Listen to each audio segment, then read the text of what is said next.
அவர் படித்த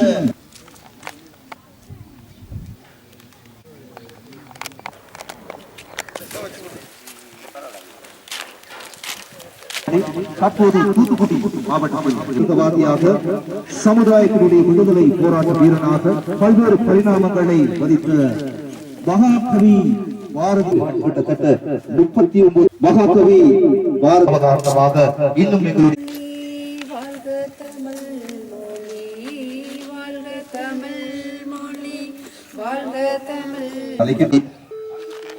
அங்கே உறங்கிக் கொண்டிருந்தாலும் அந்த விதைகள் இப்பொழுதும் உறங்குவதில்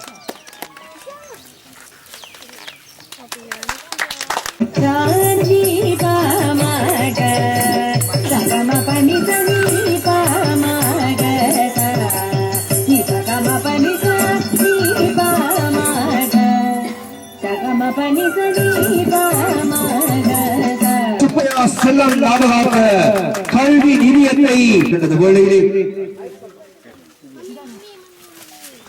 தொடர்ந்து இந்த